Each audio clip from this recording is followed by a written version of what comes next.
किसान बहुत हौसले नाल लड़ रहे हैं इस वेले। मीडिया उन्होंने प्रेजेंट नहीं करता और किसानों के हितैषी मीडिया भी उन्होंने कोल अपना नहीं है। टिकटॉक के उपर साडे पंजाबी मुंडे कुड़ियां बहुत है, लेकिन वो अपने किसानों के संघर्ष में सही तरीके नाल पेश नहीं कर पा रहे। 300-350 साल असीं मध्यकाल दे विच लड़े हैं तो वो मैंटली प्रिपेयर है। वो उन्होंने लगता है कि असीं अज नहीं, कल नहीं, परसों नहीं, चौथे नहीं, 6 महीने, साल में असीं सरकार नूं किते ना किते गोडियां परने ला लांगे। और पंजाब बारे मोदी की सोच है या सेंटर सरकार की सोच है वो इन्नी माड़ी हमेशा क्यों रही है? देश के 15% मुसलमान ने आके सीधा उन्होंने पंगा लेता। पहला 3 तलाक का बिल हो, फिर धारा 370, फिर राम मंदिर।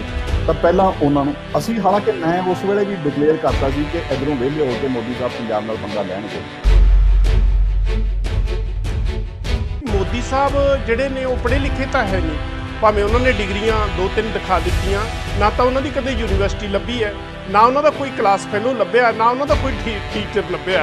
ये गल सानू गोरे भी पुछदे ने इत्थे, है ना, भी जिहड़ा प्रधानमंत्री जिस देश का जाली डिग्री बना लवे तो बाकी की करूगा, तो सानू फिर उत्थे जवाब देना औखा हो जाता है। कि मोदी साहब ने भावें एजुकेटेड हैगे ने, भावें नहीं हैगे ने, इन्होंने पंजाब की हिस्टरी नहीं पढ़ी। और मोदी साहब सच्ची मुची मान के चलो कि वो एक मुखौटा है, वो संघ का मुखौटा है, वो कारपोरेट का मुखौटा है। तो वो की करते हैं, वो उही चीज़ां कर रहे हैं जिहड़ियां या कारपोरेट्स नूं सूट करदियां ने या वो सूट करदियां ने संघ नूं। और संघ भी 1925 तो लगातार एक ही कोशिश है कि असीं इस देश नूं एक हिंदू राष्ट्र बनाना। सो साडे दी प्रॉब्लम यही है कि साडे लीडर जिहड़े हैगे ना वो साडे नहीं है।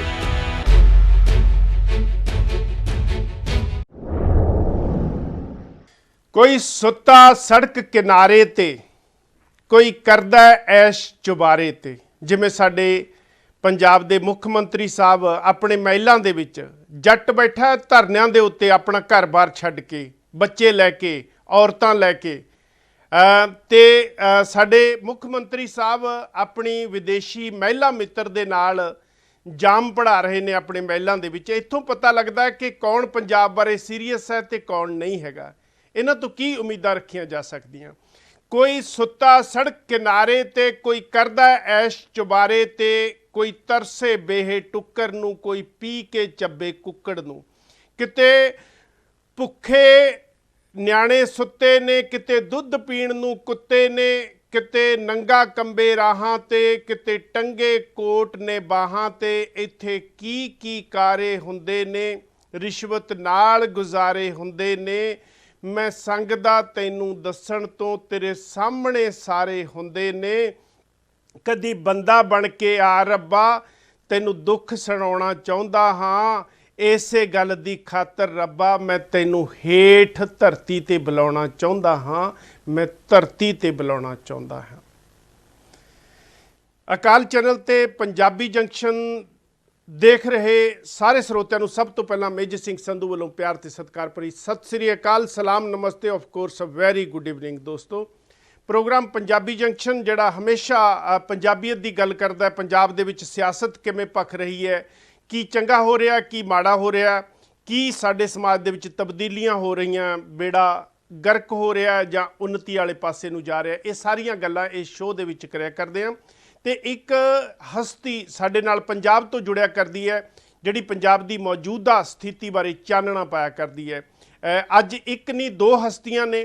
ਪਹਿਲੇ ਭਾਗ ਦੇ ਵਿੱਚ ਆਪਾਂ ਇੱਕ ਬਹੁਤ ਹੀ ਟੈਕਨੀਕਲ ਬੰਦੇ ਜਿਨ੍ਹਾਂ ਦੀ ਅੱਖ ਪੰਜਾਬ ਨੂੰ ਦੇਖਣ ਦੀ, ਭਾਵੇਂ ਸਿਆਸਤ ਹੋਵੇ, ਭਾਵੇਂ ਧਰਮ ਹੋਵੇ, ਭਾਵੇਂ ਖੇਤੀਬਾੜੀ ਹੋਵੇ ਤੇ ਭਾਵੇਂ ਸੈਂਟਰ ਸਰਕਾਰ ਦੀ ਪੰਜਾਬ ਤੇ ਮਾਰ ਹੋਵੇ, ਉਹਨੂੰ ਦੇਖਣ ਵਾਲੀ ਅੱਖ ਬੜੀ ਟੈਕਨੀਕਲ ਹੈ ਤੇ ਪਹਿਲੀ ਵਾਰੀ ਸਾਡੇ ਪ੍ਰੋਗਰਾਮ ਦੇ ਵਿੱਚ ਸਮੂਲੀਅਤ ਲੈ ਕੇ ਆ ਰਹੇ ਨੇ। ਆਓ ਕਰੀਏ ਆਪਾਂ ਉਹਨਾਂ ਦਾ ਨਿੱਘਾ ਸਵਾਗਤ। ਨਾਲੇ ਉਹਨਾਂ ਦੀ ਜਾਣ ਪਛਾਣ ਬਿਲਕੁਲ ਜ਼ਰੂਰੀ ਨਹੀਂ ਤੁਹਾਡੇ ਲਈ, ਕਿਉਂਕਿ ਤੁਸੀਂ ਉਹਨਾਂ ਨੂੰ ਬੇਬਾਕ ਤਰੀਕੇ ਨਾਲ ਬੋਲਦੇ ਪਹਿਲਾਂ ਵੀ ਬਹੁਤ ਵਾਰ ਦੇਖਿਆ ਹੋਣਾ।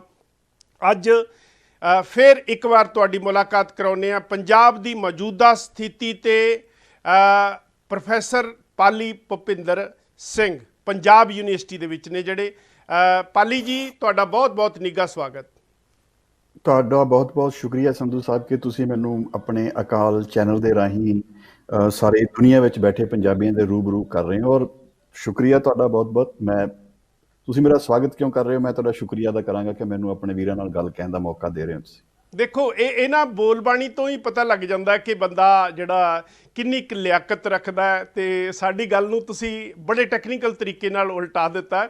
ਇਸ ਵੇਲੇ ਤੁਹਾਨੂੰ ਸਾਰਾ Europe, New Zealand, Australia, north America, London, ਖਾਸ ਕਰਕੇ ਮੈਂ ਲੰਡਨ ਸਟੂਡੀਓ ਤੋਂ ਤੁਹਾਡੇ ਨਾਲ ਜੁੜ ਰਿਹਾ ਜੀ, ਤੇ ਸਰੋਤੇ ਬੜੀ ਬੇਸਬਰੀ ਦੇ ਨਾਲ ਤੁਹਾਡਾ ਸ਼ਾਇਦ ਇੰਤਜ਼ਾਰ ਕਰ ਰਹੇ ਹੋਣੇ ਅੱਜ, ਤੇ ਆਪਾਂ ਅਹਿਮ ਗੱਲਾਂ ਕਰਾਂਗੇ। ਪਰ ਮੈਂ ਚਾਹੁੰਦਾ ਕਿ ਅਸੀਂ ਵੀ 100% ਓਨੈਸਟ ਕੁਐਸਚਨ ਜਿਹੜੇ ਤੁਹਾਨੂੰ ਪੁੱਟ ਕਰੀਏ, ਤੇ ਤੁਸੀਂ ਵੀ ਓਨੈਸਟੀ ਨਾਲ ਜਿਹੜੇ ਪੰਜਾਬ ਦੇ ਪ੍ਰਤੀ ਨੇ ਉਹਨਾਂ ਦੇ ਜਵਾਬ ਦਿਓਗੇ। ਵਧੀਆ ਜੀ ਅੱਗੇ? ਹਾਂਜੀ ਹਾਂਜੀ, ਕਿਉਂ ਨਹੀਂ। ਤੇ ਪਾਲੀ ਸਾਹਿਬ, ਪਹਿਲਾਂ ਮੈਂ ਚਾਹੁੰਦਾ ਕਿ ਤੁਸੀਂ ਪਹਿਲੀ ਵਾਰੀ ਸਾਡੇ ਪ੍ਰੋਗਰਾਮ 'ਚ ਆਏ ਹੋ, ਤੇ ਕਿਰਪਾ ਕਰਕੇ ਸਾਡੇ ਸਰੋਤਿਆਂ ਨੂੰ ਆਪਣੀ ਇੰਟਰੋਡਕਸ਼ਨ ਦੇ ਦਿਓ। ਚੰਡੀਗੜ੍ਹ ਤੋਂ ਤੁਸੀਂ, ਪੰਜਾਬ ਯੂਨੀਵਰਸਿਟੀ ਤੋਂ। ਫਿਲਹਾਲ ਮੈਂ ਪੰਜਾਬ ਯੂਨੀਵਰਸਿਟੀ ਚੰਡੀਗੜ੍ਹ ਦੇ ਵਿੱਚ ਪੰਜਾਬੀ ਪੜ੍ਹਾ ਰਿਹਾ। ਥੋੜ੍ਹੀ ਦੇਰ ਵਿੱਚ ਮੈਂ ਡਰਾਮਾ ਡਿਪਾਰਟਮੈਂਟ ਦੇ ਵਿੱਚ ਸੀ 2.5 ਸਾਲ। ਬੇਸਿਕਲੀ ਮੈਂ ਇੱਕ ਪਲੇ ਰਾਈਟ ਹਾਂ, ਨਾਟਕ ਲਿਖੇ ਨੇ ਬਹੁਤ ਸਾਰੇ, ਦੇਸ਼ ਵਿਦੇਸ਼ਾਂ ਵਿੱਚ ਖੇਡੇ ਨੇ। ਔਰ ਮੈਂ ਐਕਟਿੰਗ ਦਾ ਟੀਚਰ ਹਾਂ, ਮਤਲਬ ਕਿ ਐਕਟਿੰਗ ਦੇ ਕਾਫੀ ਸਿਖਾਉਣ ਦਾ ਕੰਮ ਹੈ, ਸਾਰੀ ਜ਼ਿੰਦਗੀ ਕੀਤਾ। ਔਰ ਫਿਲਮਾਂ ਥੋੜ੍ਹੇ 2014 ਤੋਂ ਮੈਂ ਫਿਲਮਾਂ ਵੱਲ ਟਰਨ ਆਊਟ ਹੋ ਗਿਆ ਸੀ, ਔਰ ਮੇਰੀਆਂ ਕੁਝ ਫਿਲਮਾਂ ਆਈਆਂ ਐਜ਼ ਲਿਖੀਆਂ ਹੋਈਆਂ ਔਰ ਐਜ਼ ਡਾਇਰੈਕਟਰ। ਸਟੂਪਿਡ 7 ਕੀਤੀ ਸੀ ਪਹਿਲੀ ਫਿਲਮ, ਫਿਰ ਲਾਵਾਂ ਫੇਰੇ ਪਿਛਲੇ ਸਾਲ ਸਮੀਪ ਕੰਗ ਹੋਰਾਂ ਨਾਲ ਕਾਫੀ ਹਿੱਟ ਫਿਲਮ ਸੀ। ਔਰ ਕਦੇ ਥੀਏਟਰ ਕਰ ਲਈਦਾ, ਕਦੇ ਫਿਲਮਾਂ ਕਰ ਲਈਦੀਆਂ ਨੇ, ਪੜ੍ਹਾ ਲਈਦਾ, ਔਰ ਫਿਰ ਵਿਹਲੇ ਟਾਈਮ ਦੇ ਵਿੱਚ ਸਰਕਾਰਾਂ ਨਾਲ ਲੜ ਲਈਦਾ। ਬਸ ਆਹ ਕੁਛ ਚੱਲੀ ਜਾਂਦਾ ਜੀ। ਇਹ ਹੋ ਗਈ ਜੀ ਐਜੂਕੇਸ਼ਨ ਤੇ ਐਂਟਰਟੇਨਮੈਂਟ ਵਾਲੇ ਪਾਸੇ। ਦੂਜੇ ਪਾਸੇ ਜਿਹੜੀ ਤੁਹਾਡੀ ਗਹਿਰੀ ਅੱਖ ਪੰਜਾਬ ਦੇ ਦੁਸ਼ਮਣਾਂ ਤੇ ਵੀ ਰਹਿੰਦੀ ਹੈ, ਭਾਵੇਂ ਉਹ ਪੋਲੀਟੀਕਲ ਦੁਸ਼ਮਣ ਹੋਣ, ਭਾਵੇਂ ਉਹ ਕਲਚਰ ਦੇ ਦੁਸ਼ਮਣ ਹੋਣ, ਕਿਹੜੇ ਵੀ ਹੋਣ, ਉਹਨਾਂ ਬਾਰੇ ਤੁਸੀਂ ਬੜੀ ਬੇਬਾਕੀ ਨਾਲ ਲਿਖਦੇ ਹੋ ਤੇ ਬੋਲਦੇ ਹੋ। ਤੇ ਮੈਂ ਅੱਜ ਪੁੱਛਣਾ ਚਾਹੁੰਦਾ ਕਿ ਇੱਕ ਤਾਂ ਜਿਹੜਾ ਕਿਸਾਨਾਂ ਦਾ ਸੰਘਰਸ਼ ਹੈ ਉਹ ਤੁਹਾਡੇ ਸਾਹਮਣੇ ਸ਼ੁਰੂ ਹੋਇਆ ਤੇ ਤੁਹਾਡੇ ਸਾਹਮਣੇ ਉਹ ਬੁਲੰਦੀਆਂ ਤੱਕ ਪਹੁੰਚਿਆ, ਇਹਦਾ ਕੀ ਭਵਿੱਖ ਹੈ ਜੀ? ਦੇਖੋ, ਮੇਰਾ ਸੁਭਾਅ ਹੈ ਜ਼ਿੰਦਗੀ 'ਚ, ਮੈਂ ਵੈਸੇ ਆਸ਼ਾਵਾਦੀ ਹਾਂ, ਹੈ ਨਾ। ਤਾਂ ਮੈਨੂੰ ਇੱਦਾਂ ਲੱਗਦਾ ਕਿ ਕਿਸਾਨ ਬਹੁਤ ਹੌਸਲੇ ਨਾਲ ਲੜ ਰਹੇ ਆ ਇਸ ਵੇਲੇ। ਮੀਡੀਆ ਉਹਨਾਂ ਨੂੰ ਪ੍ਰੈਜੈਂਟ ਨਹੀਂ ਕਰਦਾ, ਔਰ ਕਿਸਾਨਾਂ ਦੇ ਹਿਤੈਸ਼ੀ ਮੀਡੀਆ ਵੀ ਉਹਨਾਂ ਕੋਲ ਆਪਣਾ ਨਹੀਂ ਹੈ। ਉਹ ਬਹੁਤ ਸਿੱਧ ਪੱਧਰੇ ਜਿਹੇ ਲੋਕ ਨੇ, ਉਹਨਾਂ ਦੀਆਂ ਜਥੇਬੰਦੀਆਂ 31 ਜਥੇਬੰਦੀਆਂ 30 ਜਥੇਬੰਦੀਆਂ ਹੈਗੀਆਂ। ਤੇ ਉਹਨਾਂ ਦੇ ਤੁਸੀਂ ਇੱਕ ਚੀਜ਼, ਆਪਾਂ ਪੰਜਾਬ ਦੇ ਪਿੰਡਾਂ 'ਚੋਂ ਤੁਸੀਂ ਵੀ ਗਏ ਹੋ, ਉਹ ਲੋਕ ਜਿਹੜੇ ਹੈਗੇ ਟੈਕਨੋਲੋਜੀ ਨਾਲ ਨਹੀਂ ਜੁੜੇ ਹੋਏ, ਉਹ ਸੰਚਾਰ ਦੇ ਸਾਧਨਾਂ ਨੂੰ ਵਰਤਣਾ ਨਹੀਂ ਜਾਣਦੇ। ਪਰ ਅਨਫੋਰਚੂਨੇਟਲੀ ਉਹਨਾਂ ਦੀ ਨੈਕਸਟ ਜਨਰੇਸ਼ਨ ਜਿਹੜੀ ਹੈ, ਉਹ ਜਾਂ ਤਾਂ ਚਿੱਟੇ ਨੇ ਮਾਰ ਲਈ, ਜਾਂ ਉਹ ਆਈਲੈਟਸ ਕਰਕੇ ਬਾਹਰ ਆ ਗਏ, ਤੇ ਜਾਂ ਉਹ ਪੰਜਾਬ ਦੇ ਜਿਹੜੇ ਸੰਘਰਸ਼ ਨਾਲ ਉੱਦਾਂ ਨਹੀਂ ਜੁੜੇ ਹੋਏ। ਉਹ ਟਿਕਟੋਕ ਦੇ ਉੱਪਰ ਸਾਡੇ ਪੰਜਾਬੀ ਮੁੰਡੇ ਕੁੜੀਆਂ ਬਹੁਤ ਹੈ, ਲੇਕਿਨ ਉਹ ਆਪਣੇ ਕਿਸਾਨਾਂ ਦੇ ਸੰਘਰਸ਼ ਨੂੰ ਸਹੀ ਤਰੀਕੇ ਨਾਲ ਪੇਸ਼ ਨਹੀਂ ਕਰ ਪਾ ਰਹੇ। ਔਰ ਫਿਰ ਕੀ ਹੈ, ਸੰਘਰਸ਼ ਨੂੰ ਹਾਈਜੈਕ ਕਰਨ ਵਾਸਤੇ ਕਾਮਰੇਡਾਂ ਦੇ ਪੁਰਾਣੇ ਕਾਮਰੇਡ ਵੀ ਨੇ, ਔਰ ਫਿਰ ਵਿੱਚ ਕੁਛ ਇੱਦਾਂ ਕਹੋ ਕਿ ਸਿੱਖ ਜਥੇਬੰਦੀਆਂ ਆ ਜਾਂਦੀਆਂ ਨੇ, ਔਰ ਆਫਕੋਰਸ ਤਿੰਨੇ ਚਾਰੇ ਪੋਲੀਟੀਕਲ ਪਾਰਟੀਆਂ ਕ੍ਰੈਡਿਟ ਲੈਣ ਨੂੰ 24 ਘੰਟੇ ਕਿਸਾਨਾਂ ਦੇ ਉੱਪਰ ਡਿੱਗੀਆਂ ਰਹਿੰਦੀਆਂ ਨੇ। ਪਰ ਸੰਧੂ ਸਾਹਿਬ, ਇਸ ਦੇ ਬਾਵਜੂਦ ਵੀ ਕਿਸਾਨ ਬਹੁਤ ਹੌਸਲੇ ਨਾਲ ਸੜਕਾਂ ਦੇ ਉੱਪਰ ਡਟੇ ਹੋਏ ਨੇ, ਔਰ ਵਧੀਆ ਲੜਾਈ ਲੜ ਰਹੇ ਨੇ। ਔਰ ਉਹ ਇੱਕ ਸਭ ਤੋਂ ਖੂਬਸੂਰਤ ਗੱਲ ਇਹ ਹੈ ਕਿ ਉਹ ਮੈਂਟਲੀ ਪ੍ਰੀਪੇਅਰ ਨੇ ਕਿ ਸਾਡੀ ਇਹ ਲੜਾਈ ਲੰਬੀ ਚੱਲੂਗੀ, ਔਰ ਡਰੇ ਹੋਏ ਤੇ ਘਬਰਾਏ ਹੋਏ ਨਹੀਂ ਹੈਗੇ। ਕਿਉਂਕਿ ਸਾਡਾ ਪੰਜਾਬੀ ਵਿਰਸਾ ਇਹ, ਸਾਡੇ ਗੁਰੂਆਂ ਨੇ ਸਾਨੂੰ ਸਿਖਾਇਆ ਹੀ ਇਹ ਹੈ ਕਿ ਕੋਈ ਨਹੀਂ, ਅਸੀਂ ਲੜਦੇ ਰਵਾਂਗੇ ਲੰਬਾ ਸਮਾਂ। 300-350 ਸਾਲ ਅਸੀਂ ਮੱਧ ਕਾਲ ਦੇ ਵਿੱਚ ਲੜੇ ਹਾਂ, ਤੇ ਉਹ ਮੈਂਟਲੀ ਪ੍ਰੀਪੇਅਰ ਹੈ। ਉਹਨਾਂ ਨੂੰ ਲੱਗਦਾ ਕਿ ਅਸੀਂ ਅੱਜ ਨਹੀਂ, ਕੱਲ ਨਹੀਂ, ਪਰਸੋਂ ਨਹੀਂ, ਚੌਥੇ ਨੂੰ, 6 ਮਹੀਨੇ, ਸਾਲ ਨੂੰ ਅਸੀਂ ਸਰਕਾਰ ਨੂੰ ਕਿਤੇ ਨਾ ਕਿਤੇ ਗੋਡਿਆਂ ਪਰਨੇ ਲਾ ਲਾਂਗੇ। ਔਰ ਜਿਵੇਂ ਉਹ ਚੱਲ ਰਹੇ ਹੈਗੇ, ਮੈਨੂੰ ਲੱਗਦਾ ਕਿ ਕੁਛ ਨਾ ਕੁਛ ਚੰਗਾ ਨਿਕਲੂਗਾ ਜੀ। ਤੇ ਮੋਦੀ ਬਾਰੇ ਜਿਹੜੀ ਪੰਜਾਬ ਬਾਰੇ ਮੋਦੀ ਦੀ ਸੋਚ ਹੈ, ਜਾਂ ਸੈਂਟਰ ਸਰਕਾਰ ਦੀ ਸੋਚ ਹੈ, ਉਹ ਇੰਨੀ ਮਾੜੀ ਹਮੇਸ਼ਾ ਕਿਉਂ ਰਹੀ ਹੈ? ਕੀ ਪ੍ਰੋਬਲਮ ਹੈ ਸੈਂਟਰ ਨੂੰ ਪੰਜਾਬ ਤੋਂ? ਮੈਂ ਹੈਰਾਨ ਹਾਂ ਕਿ ਪਹਿਲੀ ਟਰਮ ਦੇ ਵਿੱਚ ਮੋਦੀ ਸਾਹਿਬ ਜਿਹੜੇ ਸੀਗੇ, ਉਹ ਮਤਲਬ ਕਿ ਇਸ ਏਜੰਡੇ ਤੇ ਇੰਨੇ ਨਹੀਂ ਸੀ ਚੱਲੇ ਹੋਏ। ਸਾਨੂੰ ਇੱਕ ਚੀਜ਼ ਤਾਂ ਨਜ਼ਰ ਆ ਰਿਹਾ ਸੀ ਕਿ ਮੋਦੀ ਸਰਕਾਰ ਜਿਹੜੀ ਹੈਗੀ ਕਾਰਪੋਰੇਟ ਘਰਾਣਿਆਂ ਦੀ ਸਰਕਾਰ ਹੈ ਨਾ। ਉਹ ਸਾਰੇ ਦੇਸ਼ ਦਾ ਸਰਮਾਇਆ ਇਕੱਠਾ ਕਰਕੇ ਤੇ ਇੱਕ ਦੇਸ਼ ਦੇ ਵਿੱਚ ਅੰਬਾਨੀ ਅਡਾਨੀ ਵਰਗੇ ਅਮੀਰ ਖੜੇ ਕਰ ਰਹੀ ਹੈ। ਔਰ ਲੇਕਿਨ ਦੂਜੀ ਟਰਮ ਦੇ ਵਿੱਚ ਤਾਂ ਤੁਸੀਂ ਦੇਖ ਲਓ, ਆਨਸਾਰ ਉਹਨਾਂ ਨੇ ਪਹਿਲਾਂ 15 ਕਰੋੜ ਮੁਸਲਮਾਨ, ਆਪਣਾ ਦੇਸ਼ ਦੇ ਵਿੱਚ 15% ਮੁਸਲਮਾਨ ਨੇ, ਆ ਕੇ ਸਿੱਧਾ ਉਹਨਾਂ ਨਾਲ ਪੰਗਾ ਲਿੱਤਾ। ਪਹਿਲਾਂ 3 ਤਲਾਕ ਦਾ ਬਿੱਲ ਹੋਵੇ, ਫਿਰ ਧਾਰਾ 370, ਫਿਰ ਰਾਮ ਮੰਦਿਰ। ਤਾਂ ਪਹਿਲਾਂ ਉਹਨਾਂ ਨੂੰ ਅਸੀਂ, ਹਾਲਾਂਕਿ ਮੈਂ ਉਸ ਵੇਲੇ ਵੀ ਡਿਕਲੇਅਰ ਕਰਤਾ ਸੀ ਕਿ ਇੱਧਰੋਂ ਵਿਹਲੇ ਹੋ ਕੇ ਮੋਦੀ ਸਾਹਿਬ ਪੰਜਾਬ ਨਾਲ ਪੰਗਾ ਲੈਣਗੇ, ਤੇ ਉਹ ਪਤਾ ਨਹੀਂ, ਉਮੀਦ ਨਹੀਂ ਸੀ ਕਿ ਮੋਦੀ ਸਾਹਿਬ ਪੰਜਾਬ ਦੇ ਇੰਨੇ ਉਲਟ ਹੋ ਜਾਣਗੇ। ਤੇ ਅਚਾਨਕ ਹੀ ਉਹਨਾਂ ਨੇ ਇਹ ਰੰਗ ਦਿਖਾਉਣਾ ਸ਼ੁਰੂ ਕਰਤਾ ਪਿਛਲੇ 6-8 ਮਹੀਨਿਆਂ ਤੋਂ। ਪਹਿਲਾਂ ਕਿਸਾਨ ਬਿੱਲ, ਫਿਰ ਪਹਿਲਾਂ ਪੰਜਾਬੀ ਭਾਸ਼ਾ ਦਾ ਪੰਗਾ, ਫਿਰ ਵਨ ਨੇਸ਼ਨ ਦੇ ਨਾਂ ਤੇ ਕਾਫੀ ਕੁਝ, ਫਿਰ ਰਾਜਾਂ ਕੋਲੋਂ ਕਾਫੀ ਅਧਿਕਾਰ ਖੋਏ ਗਏ ਨੇ, ਕਾਫੀ ਮਤਲਬ ਕਿ ਇਸ ਤਰੀਕੇ ਦੇ ਆਰਡੀਨੈਂਸ ਚੁੱਪ-ਚਪੀਤੇ ਆ ਕੇ ਲਾਗੂ ਵੀ ਹੋ ਗਏ, ਸਾਨੂੰ ਪਤਾ ਵੀ ਨਹੀਂ ਲੱਗਿਆ। ਹੁਣ ਕਿਸਾਨ ਅੰਦੋਲਨ, ਜਿਹੜੇ ਕਿਸਾਨ ਬਿੱਲ, ਫਿਰ ਪੰਜਾਬ ਯੂਨੀਵਰਸਿਟੀ ਨੂੰ ਹੁਣ ਸੈਂਟਰਲ ਯੂਨੀਵਰਸਿਟੀ ਬਣਾਉਣ ਦੀਆਂ ਕੋਸ਼ਿਸ਼ਾਂ, ਤੇ ਜ਼ਾਹਿਰ ਹੈ ਕਿ ਉਹਨਾਂ ਦਾ ਫਿਰ ਇਹ ਵਿਜੇ ਰੱਥ ਕਿਤੇ ਰੁਕਣਾ ਨਹੀਂ ਹੈ ਨਾ। ਉਹ ਤਾਂ ਉਹਨਾਂ ਨੂੰ ਜੇ ਇਦਾਂ ਹੀ ਲਗਾਤਾਰ ਸਾਰਾ ਕੁਝ ਥਾਲੀ 'ਚ ਪਰੋਸਿਆ ਮਿਲਦਾ ਰਿਹਾ, ਲੋਕਾਂ ਨੇ ਇਤਰਾਜ਼ ਜਾਂ ਵਿਰੋਧ ਨਾ ਕੀਤਾ, ਤਾਂ ਫਿਰ ਉਹ ਇੱਕ ਤਰੀਕੇ ਨਾਲ ਪੰਜਾਬ ਨੂੰ ਬਿਲਕੁਲ ਖਤਮ ਕਰਨ ਦੀ ਕੋਸ਼ਿਸ਼ ਕਰਨਗੇ। ਔਰ ਮੈਨੂੰ ਲੱਗਦਾ ਹੈ ਪੰਜਾਬ ਸਵੀਕਾਰ ਨਹੀਂ ਕਰੂਗਾ। ਪੰਜਾਬ ਕੋਈ ਇਹੋ ਜਿਹੀ ਸਟੇਟ ਨਹੀਂ ਹੈਗੀ ਜਿਨ੍ਹਾਂ ਦਾ ਅਤੀਤ ਵਿੱਚ ਕੋਈ ਡਰ ਕੇ ਚੁੱਪ ਕਰਕੇ ਬਹਿ ਜਾਣ ਵਾਲਾ ਕਿਰਦਾਰ ਹੋਵੇ। ਤੇ ਮੈਂ ਪਾਲੀ ਸਾਹਿਬ ਤੁਹਾਨੂੰ ਇਹ ਵੀ ਪੁੱਛਣਾ ਚਾਹੁੰਦਾ ਕਿ ਮੋਦੀ ਸਾਹਿਬ ਜਿਹੜੇ ਨੇ ਉਹ ਪੜ੍ਹੇ ਲਿਖੇ ਤਾਂ ਹੈ ਨਹੀਂ, ਭਾਵੇਂ ਉਹਨਾਂ ਨੇ ਡਿਗਰੀਆਂ 2-3 ਦਿਖਾ ਦਿੱਤੀਆਂ, ਨਾ ਤਾਂ ਉਹਨਾਂ ਦੀ ਕਦੇ ਯੂਨੀਵਰਸਿਟੀ ਲੱਭੀ ਹੈ, ਨਾ ਉਹਨਾਂ ਦਾ ਕੋਈ ਕਲਾਸ ਫੈਲੋ ਲੱਭਿਆ, ਨਾ ਉਹਨਾਂ ਦਾ ਕੋਈ ਟੀਚਰ ਲੱਭਿਆ। ਇਹ ਗੱਲ ਸਾਨੂੰ ਗੋਰੇ ਵੀ ਪੁੱਛਦੇ ਨੇ ਇੱਥੇ, ਹੈ ਨਾ, ਵੀ ਜਿਹੜਾ ਪ੍ਰਧਾਨ ਮੰਤਰੀ ਜਿਸ ਦੇਸ਼ ਦਾ ਜਾਲੀ ਡਿਗਰੀ ਬਣਾ ਲਵੇ ਤੇ ਬਾਕੀ ਕੀ ਕਰੂਗਾ, ਤਾਂ ਸਾਨੂੰ ਫਿਰ ਉੱਥੇ ਜਵਾਬ ਦੇਣਾ ਔਖਾ ਹੋ ਜਾਂਦਾ ਹੈ। ਕੀ ਮੋਦੀ ਸਾਹਿਬ ਨੇ, ਭਾਵੇਂ ਐਜੂਕੇਟਡ ਹੈਗੇ ਨੇ ਭਾਵੇਂ ਨਹੀਂ ਹੈਗੇ ਨੇ, ਇਹਨਾਂ ਨੇ ਪੰਜਾਬ ਦੀ ਹਿਸਟਰੀ ਨਹੀਂ ਪੜ੍ਹੀ? ਕੀ ਉਹਨਾਂ ਨੂੰ ਸ਼੍ਰੀਮਤੀ ਇੰਦਰਾ ਗਾਂਧੀ ਵਾਲੇ ਕਾਂਡ ਦਾ ਨਹੀਂ ਪਤਾ? ਕੀ ਉਹਨਾਂ ਨੂੰ ਰਾਜੀਵ ਗਾਂਧੀ ਵਾਲੇ ਕਾਂਡ ਦਾ ਨਹੀਂ ਪਤਾ? ਕੀ ਉਹਨਾਂ ਨੂੰ ਉਦੋਂ ਪਹਿਲਾਂ ਮੱਸੇ ਰੰਗੜ ਵਾਲੇ ਜਾਂ ਹੋਰ ਕਾਂਡ ਜਿਹੜੇ ਆ ਉਹ ਮੋਦੀ ਸਾਹਿਬ ਨੂੰ ਪਤਾ ਨਹੀਂ ਕਿ ਪੰਜਾਬ ਦੀ ਜਿਹੜੀ ਨੇਚਰ ਹੈ ਉਹ ਕਿਹੋ ਜਿਹੀ ਹੈ ਪੰਜਾਬ ਦੇ ਲੋਕਾਂ ਦੀ? ਤੁਸੀਂ ਤੁਹਾਨੂੰ ਇੱਕ ਚੀਜ਼ ਸਮਝਣੀ ਪਏਗੀ ਕਿ ਮੋਦੀ ਸਾਹਿਬ ਆਪਣੇ ਆਪ ਦੇ ਵਿੱਚ ਕੁਝ ਨਹੀਂ ਹੈ।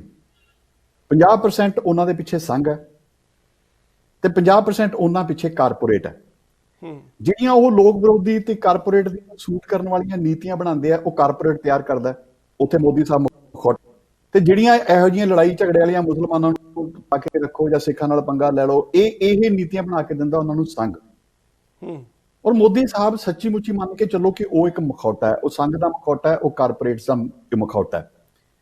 ਤਾਂ ਉਹ ਕੀ ਕਰਦੇ ਨੇ, ਉਹ ਉਹੀ ਚੀਜ਼ਾਂ ਕਰ ਰਹੇ ਨੇ ਜਿਹੜੀਆਂ ਜਾਂ ਕਾਰਪੋਰੇਟਸ ਨੂੰ ਸੂਟ ਕਰਦੀਆਂ ਨੇ ਜਾਂ ਉਹ ਸੂਟ ਕਰਦੀਆਂ ਨੇ ਸੰਘ ਨੂੰ। ਔਰ ਸੰਘ ਉਹਦੀ 1925 ਤੋਂ ਲਗਾਤਾਰ ਇੱਕੋ ਹੀ ਕੋਸ਼ਿਸ਼ ਹੈ ਕਿ ਅਸੀਂ ਇਸ ਦੇਸ਼ ਨੂੰ ਇੱਕ ਹਿੰਦੂ ਰਾਸ਼ਟਰ ਬਣਾਉਣਾ। ਔਰ ਉਹ ਹਿੰਦੂ ਰਾਸ਼ਟਰ ਬਣਾਉਣ ਦੇ ਪਹਿਲਾਂ ਤਾਂ ਦੇਖੋ ਉਹਨਾਂ ਦਾ ਦੇਸ਼ ਵਿੱਚ ਪੈਰ ਨਹੀਂ ਲੱਗੇ, ਲੇਕਿਨ ਪਿਛਲੇ ਕੁਝ ਸਾਲਾਂ ਦੇ ਵਿੱਚ ਉਹ ਲਗਾਤਾਰ ਕਾਂਗਰਸ ਦੇ ਕਮਜ਼ੋਰ ਹੋਣ ਦੇ ਨਾਲ ਤੁਸੀਂ ਇਦਾਂ ਕਹੋ ਕਿ ਉਹ ਲਗਾਤਾਰ ਜਿਹੜਾ ਸੀ ਉਹਨਾਂ ਨੂੰ ਉਭਰਨ ਦਾ ਮੌਕਾ ਮਿਲ ਗਿਆ। ਔਰ ਪਹਿਲੀ ਟਰਮ ਜਿਹੜੀ ਸੀਗੀ ਉਹ, ਕਿਉਂਕਿ ਇੱਕ ਪਾਰਟੀ ਹੈ, ਉਹਨਾਂ ਕੋਲ ਇੱਕ ਕਾਡਰ ਹੈ, ਉਹਨਾਂ ਵਿੱਚ ਡਿਸਪਲਿਨ ਹੈ, ਉਹ ਬਹੁਤ ਸਟਰੋਂਗ ਤੇ ਸਟ੍ਰਿਕਟ ਫੈਸਲੇ ਲੈਣ ਵਾਲੀ ਟੀਮ ਹੈ ਉਹਨਾਂ ਕੋਲੇ, ਤੇ ਕਾਂਗਰਸ ਬਹੁਤ ਕਮਜ਼ੋਰ ਹੋ ਚੁੱਕੀ ਸੀ ਬੇਸਿਕਲੀ। ਤਾਂ ਫਿਰ ਉਹਨਾਂ ਨੂੰ ਖੜੇ ਹੋਣ ਦਾ ਮੌਕਾ ਮਿਲ ਗਿਆ। ਤੇ ਬਸ ਫਿਰ ਹੁਣ ਉਹ ਸੰਘ ਨੂੰ ਕਾਹਲੀ ਹੈ, ਕਿਉਂਕਿ 2025 ਦੇ ਵਿੱਚ ਸੰਘ ਦੇ 100 ਸਾਲ ਪੂਰੇ ਹੋਣੇ ਆ ਜੀ। ਤੇ ਹੁਣ ਸੰਘ ਨੂੰ ਕਾਹਲੀ ਹੈ ਕਿ ਅਸੀਂ ਇਸ ਦੇਸ਼ ਨੂੰ ਹਿੰਦੂ ਰਾਸ਼ਟਰ ਡਿਕਲੇਅਰ ਕਰਨਾ ਹੈ, ਹਿੰਦੂ ਰਾਸ਼ਟਰ ਬਣਾਉਣਾ ਹੈ। ਉਸ ਰਸਤੇ ਤੇ ਤੁਰੇ ਹੋਏ ਆ।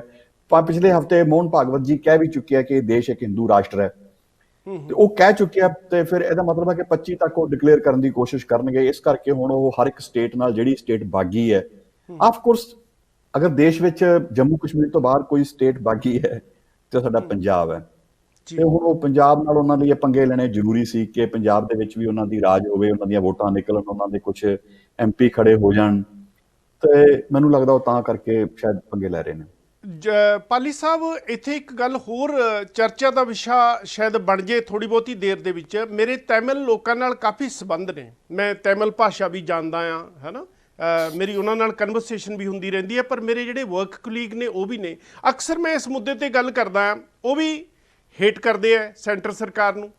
ਕੇਰਲਾ ਵਾਲਿਆਂ ਨੂੰ ਪੁੱਛ ਕੇ ਦੇਖ ਲਓ, ਜਿਹੜੇ ਮਲਿਆਲਮ ਵਾਲੇ ਆ ਉਹ ਵੀ ਬਹੁਤਾ ਚੰਗਾ ਨਹੀਂ ਸਮਝਦੇ। ਤੁਸੀਂ ਸਿੱਕਮ ਵਾਲਿਆਂ ਨੂੰ ਪੁੱਛ ਲਓ, ਹੋਰ ਜੰਮੂ ਕਸ਼ਮੀਰ ਵਾਲਿਆਂ ਨੂੰ ਪੁੱਛ ਲਓ, ਕਿਤੇ ਹਿੰਦੂ ਰਾਸ਼ਟਰ ਬਣਾਉਂਦੇ ਬਣਾਉਂਦੇ ਇੰਡੀਆ ਦੇ ਟੁਕੜੇ ਤਾਂ ਨਹੀਂ ਕਰ ਲੈਣਗੇ? ਕਿਉਂਕਿ ਜਿਹੜਾ ਸਮਝਦਾਰ ਬੰਦਾ ਹੁੰਦਾ ਉਹ ਬੜਾ ਸਾਂਭ ਕੇ ਰੱਖਦਾ, ਇਹ ਤਾਂ ਨਹੀਂ ਹੋਊ ਕਿਤੇ?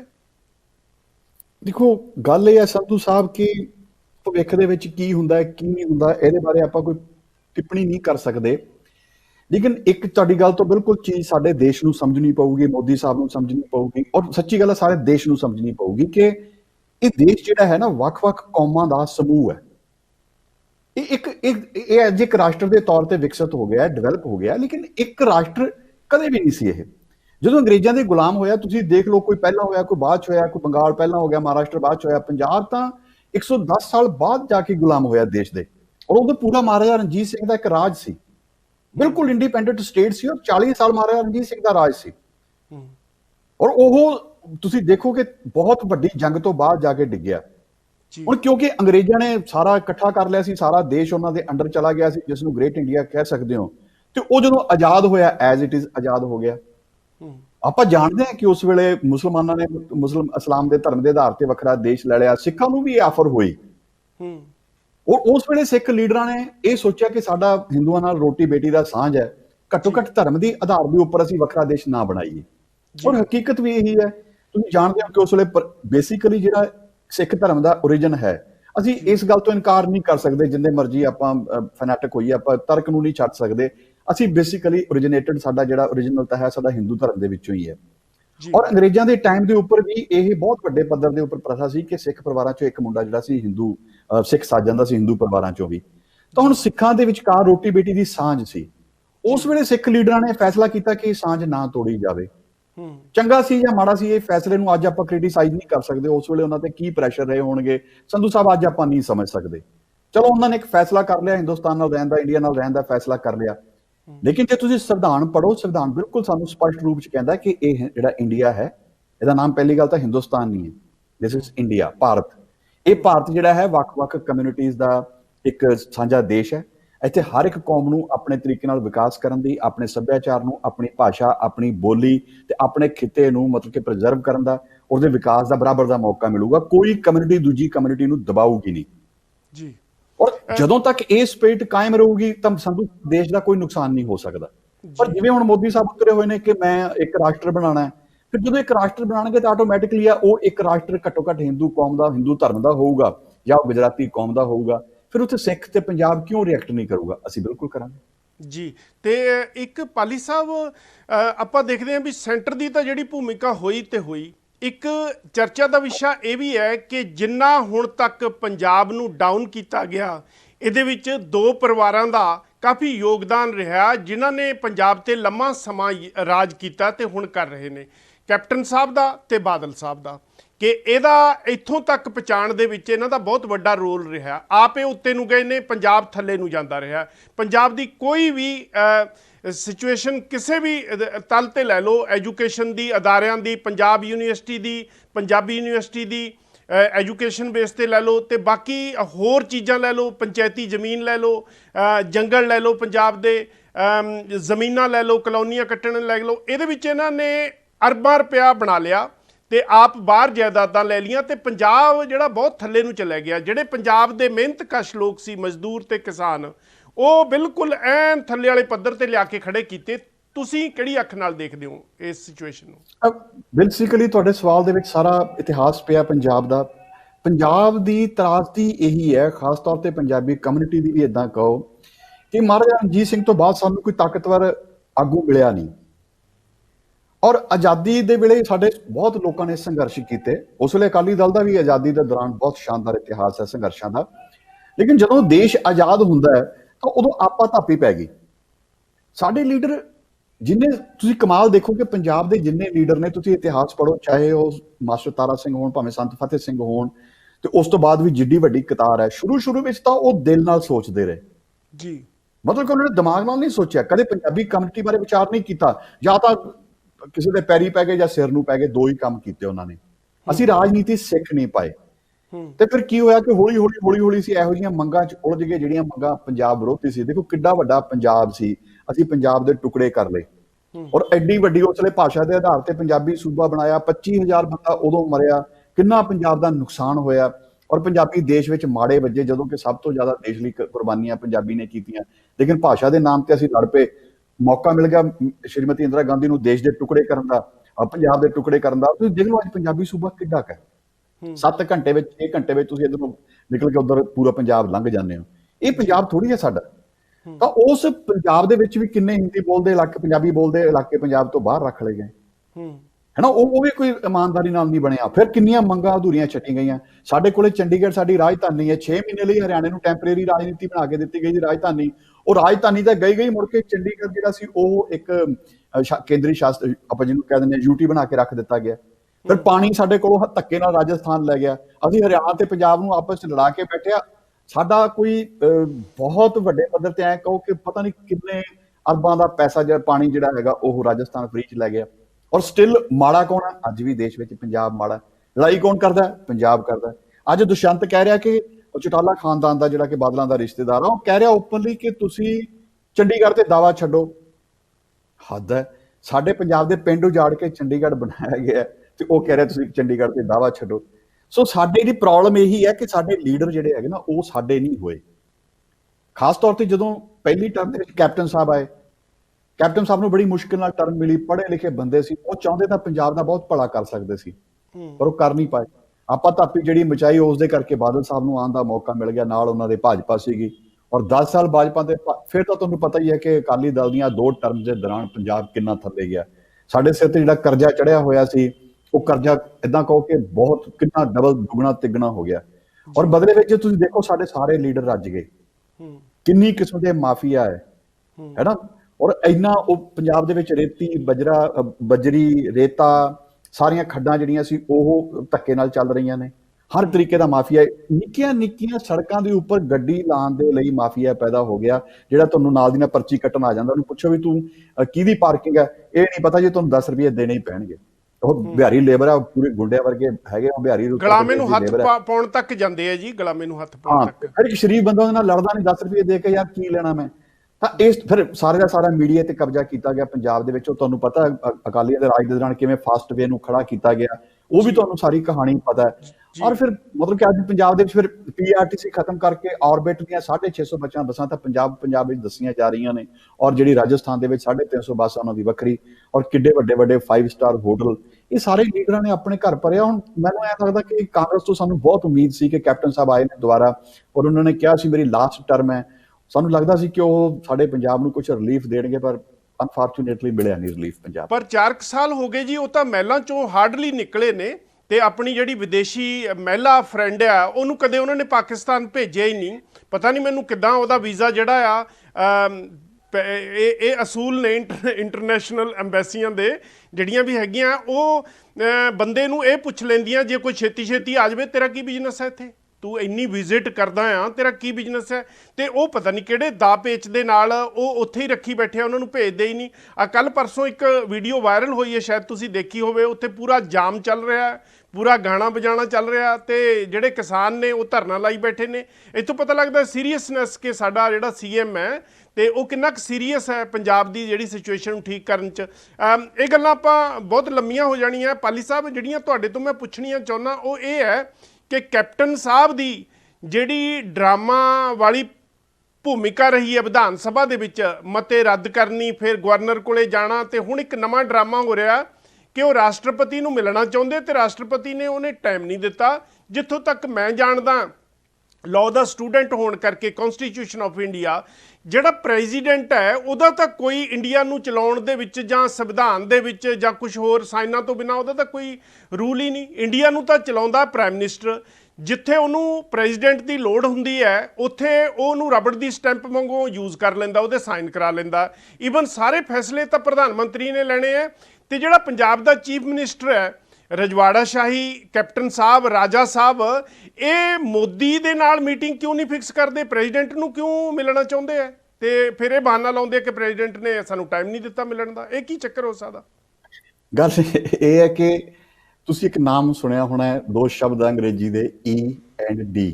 ਅਲਫਾਬੈਟ ਦੇ ਵਿੱਚ ਇਹ D ਤੇ E ਹੈ, ਲੇਕਿਨ ਦੇਸ਼ ਵਿੱਚ ਸਾਡੇ ਇਹ E ਤੇ D ਹੈ ਨਾ। ਜਦੋਂ ਕੋਈ ਪੋਲੀਟੀਕਲ ਪਾਰਟੀ ਦਾ ਬੰਦਾ ਬਹੁਤ ਜ਼ਿਆਦਾ ਬੁੜਕਣ ਲੱਗ ਪੈਂਦਾ ਫਿਰ ਉਹਨੂੰ ਕੇਂਦਰ ਜਿਹੜਾ ਹੈ ਫਸਾਉਂਦਾ ਇੱਕ ਤਰੀਕੇ ਨਾਲ, ਉਹਨੂੰ ਕਹਿੰਦੇ ਈਡੀ ਦਾ ਨੋਟਿਸ ਆ ਜਾਂਦਾ ਹੈ ਨਾ। ਤੇ ਉਹ ਇਨਫੋਰਸਮੈਂਟ ਡਿਪਾਰਟਮੈਂਟ ਹੈ ਜਿਹੜਾ ਕਿ ਪੂਰੇ ਦਾ ਪੂਰਾ ਇਹਨਾਂ ਦੇ ਕਾਲੇ ਚਿੱਠੇ ਖੋਲ ਲੈਂਦਾ। ਅਸੀਂ ਜਾਣਦੇ ਹਾਂ ਕਿ ਸਾਡੇ ਲੀਡਰ ਜਿਹੜੇ ਹੈਗੇ ਉਹ ਦੁੱਧ ਧੋਤਾ ਕੋਈ ਵੀ ਨਹੀਂ ਹੈ। ਹਰ ਇੱਕ ਨੇ ਮੋਟੇ ਕੱਪੜੇ ਕੀਤੇ ਆ, ਬੇਸਿਕਲੀ ਬਿਜ਼ਨਸ ਕੀਤੇ ਰਾਜਨੀਤੀ ਦੇ ਆੜ ਦੇ ਵਿੱਚ, ਜੇ ਕੇਂਦਰ ਨੂੰ ਪਤਾ। ਤੇ ਫਿਰ ਕੇਂਦਰ ਜਿਹੜਾ ਹੈ ਏਦਾਂ ਦਵਲਦਾ। ਹੁਣ ਭਾਵੇਂ ਕੈਪਟਨ ਸਾਹਿਬ ਹੋਣ, ਭਾਵੇਂ ਬਾਦਲ ਸਾਹਿਬ ਹੋਣ, ਭਾਵੇਂ ਉਹ ਕੋਈ ਵੀ ਟੀਮ ਹੋਵੇ ਜਿਸਨੇ ਥੋੜੀ ਦੇਰ ਸੱਤਾ 'ਚ ਰਿਹਾ ਨਾ, ਉਹਦੇ ਲੂਪ ਹੋਲ ਤਾਂ ਹੈਗੇ ਜੀ। ਤੇ ਸਾਡਾ ਸੈਂਟਰ ਬੜਾ ਕਮਾਲ ਦਾ, ਉਹ ਚਾਹੁੰਦਾ ਕਿ ਤੁਸੀਂ ਪਹਿਲਾਂ ਗੜਬੜ ਕਰ ਲਓ, ਫਿਰ ਮੈਂ ਉਸ ਗੜਬੜ ਦੇ ਬੇਸ ਦੇ ਉੱਪਰ ਤੁਹਾਨੂੰ ਪਕੜੂੰਗਾ।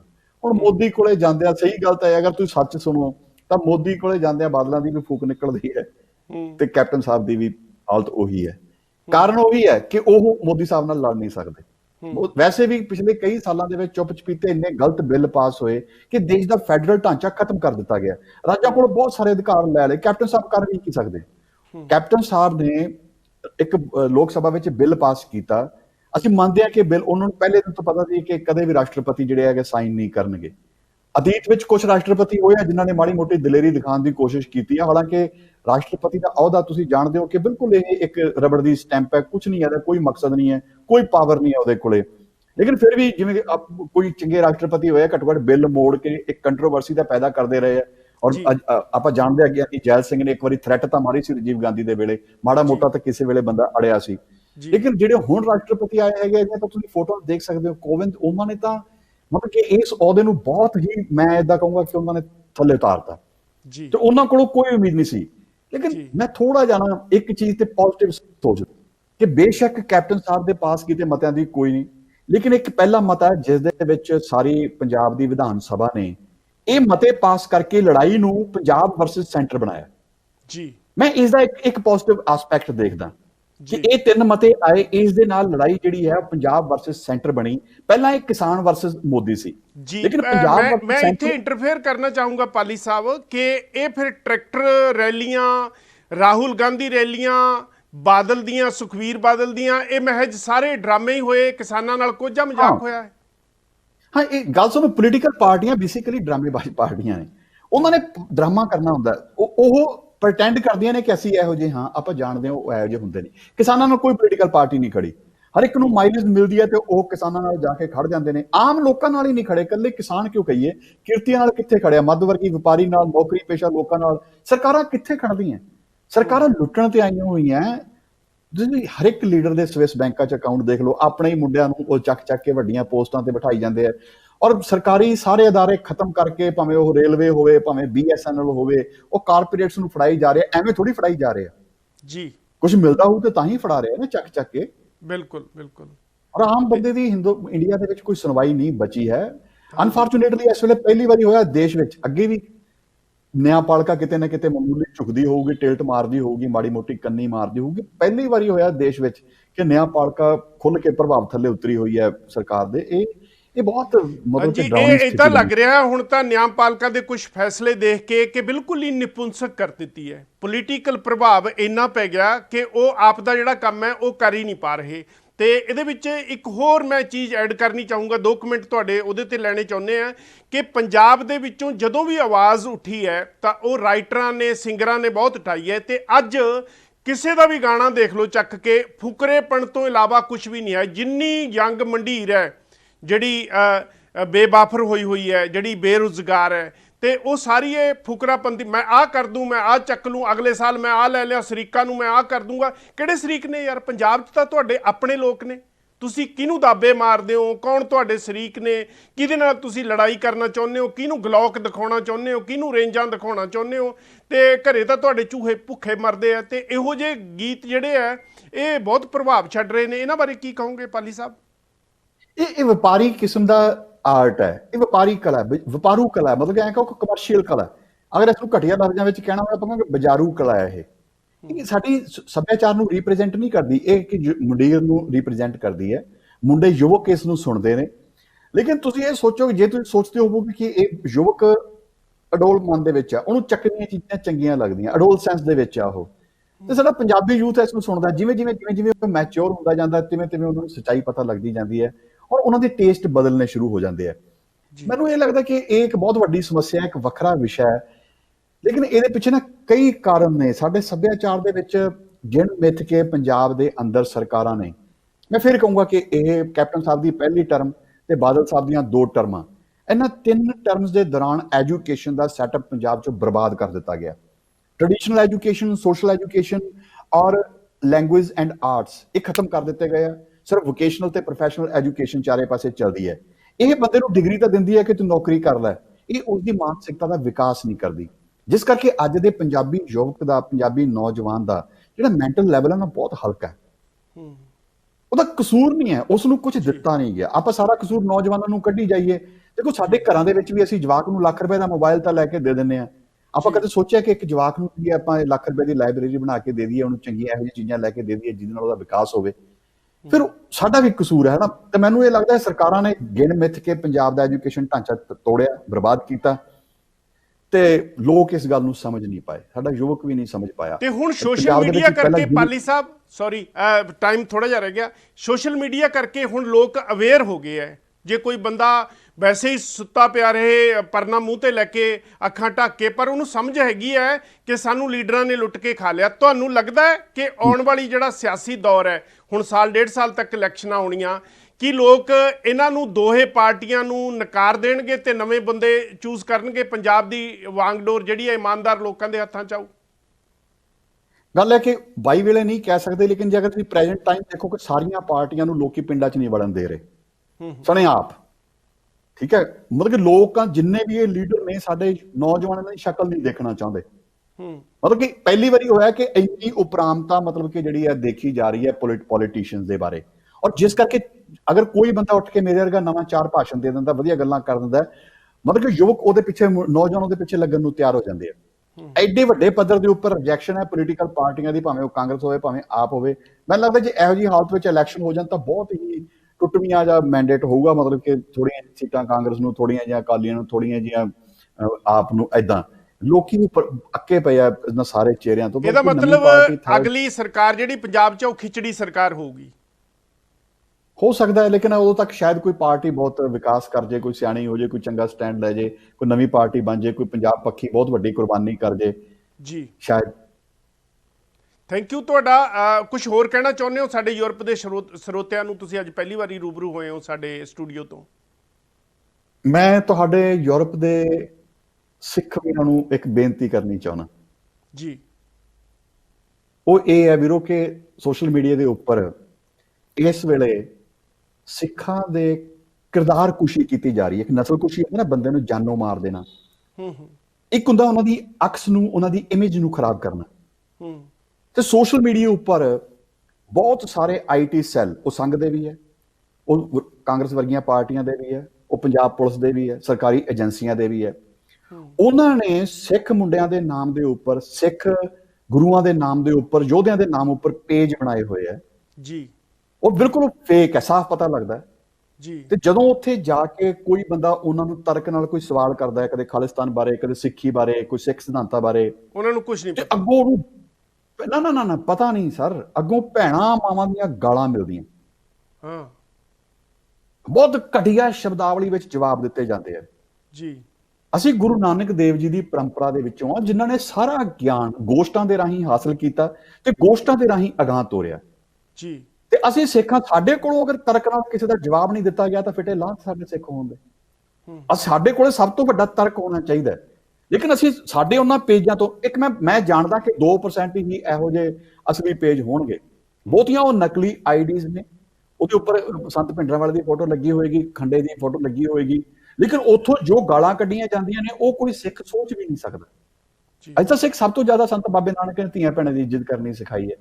ਤਾਂ ਮੈਂ ਸਮਝਦਾ ਕਿ ਸਿੱਖਾਂ ਨੂੰ ਇਹੋ ਜਿਹੇ ਪੇਜ ਚੁਣ ਕੇ, ਜਿੱਥੇ ਕੋਈ ਬੰਦਾ ਗਾਲ ਕੱਢਦਾ, ਸਿੱਖਾਂ ਨੂੰ ਉਹਦਾ ਸੌਦਾ ਲਾਉਣਾ ਚਾਹੀਦਾ ਪਹਿਲਾਂ। ਉਹ ਇਹ ਨਾ ਸੋਚਣ ਕਿ ਸਾਡੇ ਕਿਸੇ ਬੰਦੇ ਦਾ ਪੇਜ ਆ, ਉਹ ਤੁਹਾਡੇ ਬੰਦੇ ਦਾ ਪੇਜ ਨਹੀਂ ਹੈ। ਇਹਦਾ ਮਤਲਬ ਉਹਨਾਂ ਨੂੰ ਨੰਗੇ ਕਰੀਏ, ਉਹਨਾਂ ਨੂੰ ਬਲੌਕ ਕਰੀਏ ਤੇ ਉਹਨਾਂ ਦੀ ਰਿਪੋਰਟ ਕਰਕੇ ਉਹਨਾਂ ਨੂੰ ਬੰਦ ਕਰਾਈਏ ਜਿਹੜੇ ਫੇਕ ਚੱਲਦੇ ਨੇ। ਬਿਲਕੁਲ, ਇਹੋ ਜਿਹੇ ਬੰਦੇ ਨੂੰ ਸਗੋਂ ਟਾਰਗੇਟ ਕੀਤਾ ਜਾਵੇ। ਮੈਂ ਗਰੰਟੀ ਕਰਦਾ ਕਿ 90% ਤੋਂ ਜ਼ਿਆਦਾ ਪੇਜ ਇਹੋ ਜਿਹੇ ਫੇਕ ਨਿਕਲਣਗੇ, ਜਿਹੜੇ ਕਿ ਸਿੱਖਾਂ ਦੀ ਕਿਰਦਾਰ ਕੁਸ਼ੀ ਕਰ ਰਹੇ ਆ, ਉਹਨਾਂ ਦੀ ਦੁਨੀਆ ਭਰ ਦੇ ਵਿੱਚ ਉਹਨਾਂ ਦੀ ਜਾਹਿਲਾਂ ਵਰਗੀ ਇਮੇਜ ਕ੍ਰੀਏਟ ਕਰ ਰਹੇ ਆ। ਸੋ ਯੂਰਪ ਦੇ ਵਿੱਚ ਜ਼ਿਆਦਾ ਹੋ ਰਿਹਾ। ਮੈਂ ਉੱਥੋਂ ਦੇ ਸਿੱਖ ਵੀਰਾਂ ਨੂੰ, ਨੌਜਵਾਨਾਂ ਨੂੰ ਬੇਨਤੀ ਕਰਦਾ ਕਿ ਉਹ ਆਪਣੇ ਵੱਲੋਂ ਜਿਹੜੀ ਮਰਜ਼ੀ ਗੱਲ ਕਹਿਣ, ਤਰਕ ਨਾਲ ਕਹਿਣ, ਉਹਨਾਂ ਦਾ ਹੱਕ ਹੈ। ਅਸੀਂ ਕੋਈ ਇਸ ਗੱਲ ਦੇ ਉੱਪਰ ਇਤਰਾਜ਼ ਨਹੀਂ ਹੋ ਸਕਦਾ। ਕੋਈ ਖਾਲਿਸਤਾਨ ਦੀ ਗੱਲ ਕਰਨਾ ਚਾਹੁੰਦਾ ਤਾਂ ਕਰੇ। ਸਾਡੇ ਦੇਸ਼ ਦਾ ਸੰਵਿਧਾਨ ਕਹਿੰਦਾ ਨਾਰਾ ਮਾਰਨਾ ਕੋਈ ਅਪਰਾਧ ਨਹੀਂ। ਔਰ ਜੇ ਮੋਹਨ ਭਾਗਵਤ ਸ਼ਰੇਆਮ ਕਹਿ ਸਕਦਾ ਹਿੰਦੂ ਰਾਸ਼ਟਰ, ਅਸੀਂ ਸਿੱਖ ਰਾਸ਼ਟਰ ਦੀ ਗੱਲ ਕਿਉਂ ਨਹੀਂ ਕਰ ਸਕਦੇ? ਪਰ ਗਾਲ ਕੱਢਣੀ, ਭੈਣਾਂ ਮਾਵਾਂ ਦੀ ਗਾਲ ਕੱਢਣੀ, ਭੱਦੀ ਸ਼ਬਦਾਵਲੀ ਵਰਤਣੀ, ਉਹ ਵੀ ਸੋਸ਼ਲ ਮੀਡੀਆ ਤੇ, ਇਹਦੇ ਨਾਲ ਸਿੱਖਾਂ ਦੀ ਨਾ ਇਮੇਜ ਖਰਾਬ ਹੋ ਰਹੀ ਹੈ। ਮੈਨੂੰ ਲੱਗਦਾ ਕਿ ਉਹਨਾਂ ਨੂੰ ਇਸ ਤੋਂ ਬਚਣਾ ਚਾਹੀਦਾ ਜੀ। ਤੁਸੀਂ ਸਾਨੂੰ ਸਮਾਂ ਦਿੱਤਾ ਬਿਜੀ ਸਕੈਜੂਲ ਚੋਂ ਕੱਢ ਕੇ। ਮੈਨੂੰ ਪਤਾ ਲੱਗਿਆ ਕਿ ਤੁਸੀਂ ਘਰ ਵਾਲੀ ਤੋਂ ਵੀ ਡਰਦੇ ਹੋ, ਉਹਦੇ ਨਾਲ ਕੰਮ ਵੀ ਕਰਾਉਣਾ, ਗੈਸਟਾਂ ਨੇ ਆਉਣਾ, ਪਰ ਫਿਰ ਵੀ ਤੁਸੀਂ ਸਾਨੂੰ ਸਮਾਂ ਦਿੱਤਾ। ਬਹੁਤ ਬਹੁਤ ਸ਼ੁਕਰੀਆ ਜੀ। ਚੜ੍ਹਦੀ ਕਲਾ। ਸਤਿ ਸ਼੍ਰੀ ਅਕਾਲ। ਸਤਿ ਸ਼੍ਰੀ ਅਕਾਲ। ਪਾਲੀ ਭੁਪਿੰਦਰ ਸਿੰਘ ਦੇ ਨਾਲ ਤੁਸੀਂ ਗੱਲਬਾਤ ਸੁਣੀ, ਜਿਹੜੇ ਪੰਜਾਬ ਯੂਨੀਵਰਸਿਟੀ ਦੇ ਵਿੱਚ ਪ੍ਰੋਫੈਸਰ ਨੇ। ਆਪਣੀ ਇੰਟਰੋਡਕਸ਼ਨ ਦੇ ਵਿੱਚ ਉਹਨਾਂ ਨੇ ਦੱਸਿਆ ਕਿ ਉਹ ਕਿਵੇਂ ਡਰਾਮੇ ਜਿਹੜੇ ਪਲੇ ਨੇ ਉਹ ਵੀ ਕਰਦੇ ਨੇ, ਫਿਲਮਾਂ ਵੀ ਡਾਇਰੈਕਟ ਕਰਦੇ ਨੇ, ਹੋਰ ਵੀ ਬਹੁਤ ਕੁਛ ਕਰਦੇ ਨੇ ਤੇ ਬੜੀ ਗਹਿਰੀ ਅੱਖ ਰੱਖਦੇ ਨੇ। ਚਾਹੇ ਪੰਜਾਬੀ ਮਾਂ ਬੋਲੀ ਦੀ ਗੱਲ ਹੋਵੇ, ਚਾਹੇ ਪੰਜਾਬੀ ਕਲਚਰ ਦੀ ਗੱਲ ਹੋਵੇ, ਤੇ ਕਾਫੀ ਕੁਛ ਤੁਹਾਨੂੰ ਐਕਸਪਲੇਨ ਕਰਕੇ ਗਏ ਨੇ। ਗੈਸਟ ਆਪਾਂ ਨੇ ਹੋਰ ਵੀ ਲੈਣੇ ਸੀ ਇੱਕ, ਪਰ ਉਹਨਾਂ ਦਾ ਇੰਟਰਨੈਟ ਦਾ ਜਿਹੜਾ ਕਨੈਕਸ਼ਨ ਡਾਊਨ ਹੋਣ ਕਰਕੇ ਉਹਨਾਂ ਨੂੰ ਆਪਾਂ ਨੇ ਨਹੀਂ ਲੈ ਸਕੇ। ਤੇ ਹੁਣ ਆਪਾਂ ਬਸ ਇਹੀ ਗੱਲ ਕਰਦੇ ਹਾਂ ਕਿ ਪੰਜਾਬ ਦੀਆਂ ਖੈਰਾਂ ਰੱਬ ਕੋਲੋਂ ਹੀ ਮੰਗ ਸਕਦੇ ਹਾਂ, ਕਿਉਂਕਿ ਲੀਡਰਾਂ ਨੇ ਤਾਂ ਕੋਈ ਕਸਰ ਨਹੀਂ ਛੱਡੀ। ਛੋਟੀ ਜੀ ਜਿਹੜੀ ਗੱਲ ਦੇ ਨਾਲ ਮੈਂ ਪ੍ਰੋਗਰਾਮ ਸਮਾਪਤ ਕਰਨਾ ਚਾਹੂੰਗਾ, ਪਰ ਮੈਂ ਇਹ ਕਹਿਣਾ ਕਿ ਜਦੋਂ ਕੋਈ ਵੀ ਪੰਜਾਬ ਦੀ ਇਲੈਕਸ਼ਨ ਦੇ ਵਿੱਚ ਕੋਈ ਲੀਡਰ ਖੜਾ ਹੁੰਦਾ, ਉਹ 3 4 5 ਕਰੋੜ ਤੱਕ ਇਹ ਤੋਂ ਵੱਧ ਵੀ ਪੈਸੇ ਖਰਚ ਕਰਦਾ। ਇਹਨੂੰ ਜਿਹੜੇ ਪੈਸੇ ਮਿਲਦੇ ਆ ਉਹ ਅਮੀਰ ਬੰਦੇ ਦਿੰਦੇ ਆ, ਜਿਨ੍ਹਾਂ ਨੇ ਬਾਅਦ ਦੇ ਵਿੱਚ ਜੇ ਇਲੈਕਟ ਹੋ ਕੇ ਆ ਜਾਣ ਤਾਂ ਇਹਨਾਂ ਤੋਂ ਕੰਮ ਕਰਾਉਣੇ ਹੁੰਦੇ ਆ, ਤੇ ਉਹ ਬੰਦੇ ਫਿਰ ਆਪਣੇ ਕੰਮ ਦੇ ਲਾਲਚਾਂ ਨੂੰ ਇਹਨਾਂ ਨੂੰ ਭੇਟਾ ਦਿੰਦੇ ਆ ਜਾਂ ਪੈਸੇ ਦਿੰਦੇ ਆ। ਤੇ ਜੇ ਕੋਈ 3 4 ਜਾਂ 5 ਕਰੋੜ ਰੁਪਇਆ ਇਲੈਕਸ਼ਨ ਤੇ ਖਰਚ ਕਰ ਰਿਹਾ ਤੇ ਜਨਤਾ ਨੂੰ ਉਹ ਦਿਸ ਰਿਹਾ, ਤੇ ਮੇਰਾ ਖਿਆਲ ਹੈ ਕਿ ਜਨਤਾ ਨੂੰ ਨਕਾਰ ਦੇਣਾ ਚਾਹੀਦਾ। ਜੇ ਨਾ ਨਕਾਰੇ, ਪਹਿਲਾਂ ਤਾਂ 4 5 ਕਰੋੜ ਰੁਪਈਆ ਆਪਣਾ ਖਰਚ ਕੀਤਾ, ਜਿਹੜਾ ਵੀ ਨੇਤਾ ਚੁਣਿਆ ਜਾਊਗਾ ਉਹ ਆਪਣਾ ਉਹ ਵਾਪਸ ਕਰੂਗਾ। ਉਹ ਵਾਪਸ ਕਿਵੇਂ ਕਰੂਗਾ? ਤਨਖਾਹ 'ਚੋਂ ਤਾਂ ਵਾਪਸ ਨਹੀਂ ਆਉਣਾ, ਤੇ ਉਹ ਜਾਂ ਤਾਂ ਸਰਕਾਰੀ ਖਜ਼ਾਨੇ ਨੂੰ ਖਾਊਗਾ ਜਾਂ ਫਿਰ ਲੋਕਾਂ ਤੋਂ ਰਿਸ਼ਵਤ ਲਊਗਾ। ਜੇ ਸਰਕਾਰੀ ਖਜ਼ਾਨੇ ਨੂੰ ਖਾਊਗਾ ਤਾਂ ਵੀ ਜਿਹੜੀ ਗੌਰਮੈਂਟ ਹੈ ਉਹ ਲੋਕਾਂ ਲਈ ਕੰਮ ਨਹੀਂ ਕਰੂਗੀ, ਉਹ ਸਿਰਫ ਉਹਨਾਂ ਬੰਦਿਆਂ ਲਈ ਹੀ ਕੰਮ ਕਰੂਗੀ ਜਿਹੜੇ ਬੰਦੇ ਚੁਣ ਕੇ ਆਏ ਹੋਏ ਆ, ਉਹਨਾਂ ਦੇ ਢਿੱਡ ਭਰਨ ਦੇ ਕੰਮ ਕਰੂਗੀ ਸਰਕਾਰ। ਤੇ ਜੇ ਉਹ ਰਿਸ਼ਵਤ ਸਰਕਾਰੀ ਖਜ਼ਾਨੇ 'ਚੋਂ ਨਹੀਂ ਲਊਗਾ ਤਾਂ ਫਿਰ ਉਹਨੇ ਕੀ ਕਰਨੇ ਹੈ? ਉਹਨੇ ਆਪਣੇ ਹਲਕੇ ਦਾ, ਜਿਸ ਹਲਕੇ ਦਾ ਉਹ MLA ਹੈ, ਉਸ ਹਲਕੇ ਦੇ ਵਿੱਚ ਉਹਨੇ 3 4 ਪੁਲਿਸ ਵਾਲਿਆਂ ਦੇ ਨਾਲ ਮੀਟਿੰਗ ਕਰਕੇ ਤੇ ਉਹ ਉੱਥੇ ਲਾ ਦੇਣੇ ਹੈ ਕਿ ਇੱਕ ਥਾਣੇ ਦੇ ਵਿੱਚ ਮੈਂ ਤੁਹਾਨੂੰ ਥਾਣੇਦਾਰ ਲਾਉਣਾ ਤੇ ਮੈਨੂੰ ਇੰਨੇ ਰੁਪਏ ਮਹੀਨਾ ਤੁਹਾਡੇ ਕੋਲੋਂ ਚਾਹੀਦਾ। ਹੁਣ ਪੁਲਿਸ ਜਿਹੜੀ ਹੈ ਉਹ ਗਲਤ ਵੀ ਕੰਮ ਕਰੂਗੀ, ਠੀਕ ਵੀ ਕਰੂਗੀ, ਪਰ ਜ਼ਿਆਦਾ ਗਲਤੀ ਕਰੂਗੀ, ਕਿਉਂਕਿ ਜੇ ਕਿਸੇ ਦਾ ਸਪੋਜ਼ ਕਰੋ ਫਾਰ ਐਗਜ਼ਾਮਪਲ ਕਿਸੇ ਦਾ ਮਰਡਰ ਹੋਇਆ, ਉਹ ਮਰਡਰ ਦੇ ਵਿੱਚ ਇੱਕ ਬੰਦੇ ਨੇ ਉਹਦੇ ਗੋਲੀ ਮਾਰ ਕੇ ਬੰਦਾ ਮਾਰ ਦਿੱਤਾ, ਤਾਂ ਉਹਦੇ ਵਿੱਚੋਂ ਪੁਲਿਸ ਨੇ ਜਦੋਂ ਫੜਨ ਜਾਣਾ ਨਾ, ਪੁਲਿਸ ਦੀ ਸਿਆਸਤ ਦੇਖੋ, ਪੈਸੇ ਇਕੱਠੇ ਕਰਨ ਦਾ ਢੰਗ ਦੇਖੋ, ਉਹਨਾਂ ਨੇ ਕੀ ਕਰਨਾ? ਉਹਨਾਂ ਨੇ 10 ਬੰਦੇ ਫੜ ਲੈਣੇ ਆ। 10 ਬੰਦੇ ਉਹ ਫੜ ਲੈਣੇ ਆ ਜਿਨ੍ਹਾਂ ਦੇ ਥੋੜ੍ਹੇ ਬਹੁਤੇ ਪੈਸੇ ਵਾਲੇ ਘਰ ਨੇ, ਤੇ ਫਿਰ ਹੌਲੀ ਹੌਲੀ ਉਹਨਾਂ ਨੂੰ ਫੜ ਕੇ ਲੈ ਆਉਣਾ, ਤੇ ਫੜ ਕੇ ਲੈ ਘਰ ਵਾਲਿਆਂ ਨੂੰ ਕਹਿ ਦੇਣਾ ਕਿ ਜੀ ਉੱਪਰੋਂ ਹੁਕਮ ਹੈ ਸਾਨੂੰ, ਤਾਂ ਸਾਡੇ ਵੱਡੇ ਅਫਸਰਾਂ ਦਾ, ਤੇ ਇਹਦਾ FIR ਦੇ ਵਿੱਚ ਜਾਂ ਇਹਦੇ ਤੇ ਪਰਚਾ ਹੋਊਗਾ। ਤੇ ਘਰ ਦੇ ਡਰਦੇ ਚਾਹੇ ਚੋਰ ਦਾ ਭੰਨਣ ਚਾਹੇ ਸਾਧ ਦਾ ਭੰਨਣ, ਤਾਂ ਉਹ ਜ਼ਮੀਨ ਵੇਚਣ, ਚਾਹੇ ਕਿਸੇ ਤੋਂ ਹੱਥ ਉਧਾਰ ਪੈਸੇ ਫੜਨ, ਚਾਹੇ ਵਿਆਜ ਤੇ ਪੈਸੇ ਫੜਨ, ਤਾਂ ਉਹ ਫਿਰ ਆਪਣੇ ਬੱਚੇ ਨੂੰ ਜਾਂ ਆਪਣੇ ਬੰਦੇ ਨੂੰ ਛਡਾਉਣ ਵਾਸਤੇ ਥਾਣੇ ਨੂੰ ਰਿਸ਼ਵਤ ਦਿੰਦੇ ਆ। ਥਾਣੇ ਨੂੰ ਜਦੋਂ ਰਿਸ਼ਵਤ ਜਾਂਦੀ ਹੈ ਤੇ ਉਹਦੇ ਵਿੱਚ ਪੋਲੀਟੀਸ਼ੀਅਨ ਦਾ ਹਿੱਸਾ ਹੁੰਦਾ, ਕਿਉਂਕਿ ਪੋਲੀਟੀਸ਼ੀਅਨ ਨੇ 4 5 ਕਰੋੜ ਰੁਪਇਆ ਆਪਣੀ ਇਲੈਕਸ਼ਨ ਤੇ ਖਰਚ ਕੀਤਾ ਹੁੰਦਾ। ਸੋ ਪੁਲਿਸ ਜਿਹੜੀ ਹੈ ਉਹਨੂੰ ਕਰਪਟ ਕਰਨ ਵਾਲੇ ਵੀ ਪੋਲੀਟੀਸ਼ੀਅਨ ਹੁੰਦੇ ਆ। ਤੇ ਅੱਗੇ ਥਾਣੇਦਾਰਾਂ ਦਾ ਜਾਂ ਪੁਲਿਸ ਵਾਲਿਆਂ ਦਾ ਜਾਂ ਜਿਹੜੇ ਥਾਣੇ ਦੇ ਮਾਲਕ ਹੁੰਦੇ ਨੇ, ਜਿਹੜੇ ਥਾਣੇ ਨੂੰ ਸਾਂਭਦੇ ਨੇ, ਉਹਨਾਂ ਦਾ ਇਹ ਕਸੂਰ ਹੁੰਦਾ ਹੈ ਕਿ ਉਹ ਕਦੀ ਵੀ ਸੋਸ਼ਲ ਮੀਡੀਆ ਤੇ ਜਾਂ ਸੋਸ਼ਲ ਪਲੇਟਫਾਰਮ ਤੇ ਜਾਂ ਕਿਸੇ ਟੈਲੀਵਿਜ਼ਨ ਤੇ ਅਖਬਾਰ ਦੇ ਵਿੱਚ ਕਦੇ ਵੀ ਆ ਕੇ ਉਹ ਇਹ ਨਹੀਂ ਕਹਿੰਦੇ ਕਿ ਸਾਨੂੰ ਮਜਬੂਰ ਕੀਤਾ ਜਾਂਦਾ, ਮਹੀਨਾ ਇੰਨਾ ਲਿਆ ਜਾਂਦਾ ਤੇ ਅਸੀਂ ਕਿੱਥੋਂ ਲਿਆ ਕੇ ਦਈਏ, ਕਿਉਂਕਿ ਉਹ ਆਪਣੀ ਤਨਖਾਹ ਤੇ ਤਾਂ ਪੜ ਨਹੀਂ ਸਕਦੇ। ਤੇ ਜਦੋਂ ਫਿਰ ਇੱਕ ਚੁਣਿਆ ਹੋਇਆ ਨੁਮਾਇੰਦਾ ਜਾਂ MLA ਥਾਣੇਦਾਰ ਨੂੰ ਡਿਊਟੀ ਲਾਉਂਦਾ ਕਿ ਤੂੰ ਸਾਨੂੰ ਇੰਨੇ ਪੈਸੇ ਇਕੱਠੇ ਕਰਕੇ ਦੇਣੇ ਆ, ਥਾਣੇਦਾਰ ਨੇ ਫਿਰ ਗਲਤ ਕੰਮ ਵੀ ਕਰਨੇ ਆ, ਉਹ ਫਿਰ ਉਹਨੂੰ ਇਕੱਠੇ ਕਰਕੇ ਪੋਲੀਟੀਸ਼ੀਅਨ ਨੂੰ ਪੈਸੇ ਦਊਗਾ, ਉਹਦੇ ਵਿੱਚੋਂ ਕੁਛ ਹਿੱਸਾ ਆਪ ਵੀ ਰੱਖ ਲੈਂਦਾ। ਜਦੋਂ ਪੋਲੀਟੀਸ਼ੀਅਨ ਕਰਪਟ ਹੋ ਗਿਆ ਤਾਂ ਉਹ ਥਾਣੇਦਾਰ ਵੀ ਨਾਲ ਕਰਪਟ ਹੋ ਗਿਆ। ਥਾਣੇਦਾਰ ਜਿਹੜੇ ਥੱਲੇ ਛਤਰੀ ਹੈ ਉਹ ਵੀ ਫਿਰ ਕਰਪਟ ਹੀ ਹੋਣਗੇ, ਉਹ ਨਾਕੇ ਤੇ ਰੋਕ ਕੇ ਆਮ ਲੋਕਾਂ ਤੋਂ, ਮੋਟਰਸਾਈਕਲ ਵਾਲਿਆਂ ਤੋਂ, ਸਕੂਟਰ ਵਾਲਿਆਂ ਤੋਂ, ਗੱਡੀਆਂ ਵਾਲਿਆਂ ਤੋਂ ਪੈਸੇ ਲੈਣਗੇ, ਕੋਈ ਨਾ ਕੋਈ ਨੁਕਸ ਕੱਢ ਕੇ। ਇਹ ਸਾਰੀ ਜਿਹੜੀ ਚੇਨ ਚੱਲਦੀ ਹੈ ਇਹ ਉੱਪਰੋਂ ਚੱਲਦੀ ਹੈ, ਤੇ ਹੈੱਡ ਆਫਿਸ ਤੋਂ ਜਿਹੜਾ ਹੈੱਡ ਆਫ ਦਾ ਸਟੇਟ ਹੁੰਦਾ ਹੈ ਉੱਥੇ ਵੀ ਭੇਟਾ ਜਾਂਦੀ ਹੈ, ਫਿਰ ਮਿਨਿਸਟਰਾਂ ਨੂੰ ਭੇਟਾ ਜਾਂਦੀ ਹੈ, ਫਿਰ MLA ਨੂੰ ਭੇਟਾ ਜਾਂਦੀ ਹੈ, ਫਿਰ ਥੱਲੇ ਆਉਂਦੀ ਹੈ। ਤੇ ਸਭ ਤੋਂ ਜ਼ਿਆਦਾ ਇਹਦੇ ਵਿੱਚ ਵਰਤੇ ਜਾਂਦੇ ਆ ਪੁਲਿਸ ਵਾਲੇ, ਕਿਉਂਕਿ ਪੁਲਿਸ ਵਾਲਿਆਂ ਦਾ ਸਿੱਧਾ ਨਾਤਾ ਜਨਤਾ ਦੇ ਨਾਲ ਹੁੰਦਾ। ਦੂਜਾ ਸਭ ਤੋਂ ਕਰਪਟ ਮਹਿਕਮਾ ਜਿਹੜਾ ਉਹ ਮਾਲ ਮਹਿਕਮਾ। ਜਦੋਂ ਵੀ ਕਿਸੇ MLA ਦੀ, ਕਿਸੇ ਮੰਤਰੀ ਦੀ ਮੀਟਿੰਗ ਹੋਵੇ ਤਾਂ MLA ਨੂੰ ਫੋਨ ਜਾਂਦਾ ਕਿ ਮੈਂ ਫਲਾਣਾ ਇਕੱਠ ਕਰਨਾ ਤੇ ਤੁਸੀਂ ਇੰਨੀਆਂ ਚੀਜ਼ਾਂ ਸਾਨੂੰ ਮੁਹੱਈਆ ਕਰਾਓ, ਤਾਂ ਉਹ ਫਿਰ ਤਹਿਸੀਲਦਾਰ ਦੀ, DDPO ਦੀ, BDPO ਦੀ ਡਿਊਟੀ ਲੱਗ ਜਾਂਦੀ ਹੈ। ਹੁਣ ਉਹਨੇ ਆਪਣੀ ਤਨਖਾਹ ਦੇ ਵਿੱਚ ਤਾਂ ਉਹ ਖਰਚਾ ਕਰਨਾ ਨਹੀਂ, ਉਹਨੇ ਫਿਰ ਪਟਵਾਰੀਆਂ ਨੂੰ, ਕੰਨਗੋ ਨੂੰ, ਅੱਗੇ ਇਹ ਮਹਿਕਮਾ ਸਾਰਾ ਇਸੇ ਤਰੀਕੇ ਦੇ ਨਾਲ ਕਰਪਟ ਕੀਤਾ ਹੁੰਦਾ ਹੈ politician the. So end of the story ਇਹ ਹੈ ਕਿ ਮੈਂ ਇਹ ਕਹਿਣੀ ਚਾਹੁੰਦਾ, ਸਿੱਧੀ ਗੱਲ ਇਹ ਐਕਸਪਲੇਨ ਤਾਂ ਕਰਨਾ ਪਿਆ ਕਿ ਆਮ ਲੋਕਾਂ ਨੂੰ ਇਸ ਗੱਲ ਦਾ ਪਤਾ ਚੱਲ ਜੇ ਕਿ ਕਰਪਸ਼ਨ ਦੀ ਜੜ ਕੀ ਹੈ। ਉੱਪਰੋਂ ਕਰਪਸ਼ਨ ਸਟਾਰਟ ਹੁੰਦੀ ਹੈ, ਹੌਲੀ ਥੱਲੇ ਕਲਰਕ ਤੱਕ, ਚਪੜਾਸੀ ਤੱਕ ਚਲੀ ਜਾਂਦੀ ਹੈ। ਜਦੋਂ ਕਿਸੇ ਨੂੰ ਪਤਾ ਲੱਗ ਜੇ ਕਿ ਮੇਰਾ ਲਾਣੇਦਾਰ, ਮੇਰਾ ਮਾਲਕ ਮੇਰਾ ਬੌਸ ਜਿਹੜਾ ਉਹ ਕਰਪਟ ਹੈ ਤਾਂ ਉਹਦੇ ਥੱਲੇ ਵਾਲੇ ਬੰਦੇ ਆਟੋਮੈਟਿਕਲੀ ਕਰਪਟ ਹੋ ਜਾਂਦੇ ਆ, ਕਿਉਂਕਿ ਜੇ ਬੌਸ ਹੀ ਕਰਪਟ ਹੈ ਤਾਂ ਥੱਲੇ ਵਾਲੇ ਨੂੰ ਕੌਣ ਫੜੂਗਾ। ਇਹਦੇ ਵਿੱਚ ਆਮ ਲੋਕ ਮਾਰੇ ਜਾਂਦੇ ਆ। ਤਾਂ ਆਉਣ ਵਾਲੀਆਂ ਇਲੈਕਸ਼ਨਾਂ 'ਚ ਮੈਂ ਪੰਜਾਬ ਦੀ ਜਨਤਾ ਨੂੰ ਇਸ ਪ੍ਰੋਗਰਾਮ ਦੇ ਰਾਹੀਂ ਅਪੀਲ ਕਰਨੀ ਚਾਹੁੰਦਾ ਕਿ ਜੇ ਤੁਹਾਨੂੰ ਕੋਈ ਲੱਗੇ ਬੰਦਾ ਬਹੁਤ ਜ਼ਿਆਦਾ ਇਲੈਕਸ਼ਨ ਤੇ ਖਰਚ ਕਰ ਰਿਹਾ, ਉਹਨੂੰ ਤਾਂ ਇੱਕ ਵੀ ਵੋਟ ਨਾ ਪਾਇਓ। ਹਾਂਜੀ ਹਾਂਜੀ, ਜੇ ਤੁਸੀਂ ਡਰਦੇ ਮਾਰਿਆਂ ਨੇ ਕਹਿਣਾ ਤਾਂ ਜ਼ਰੂਰ ਕਹੀ ਜਾਇਓ, ਪਰ ਐਸੇ ਬੰਦੇ ਕੋਈ ਨਾ ਚੁਣਿਓ ਜਿਹੜੇ ਕਰੋੜਾਂ ਰੁਪਇਆ ਖਰਚ ਕਰਕੇ ਤੁਹਾਡੇ ਕੋਲ ਵੋਟਾਂ ਮੰਗਣ ਵਾਸਤੇ ਆਉਂਦੇ ਆ।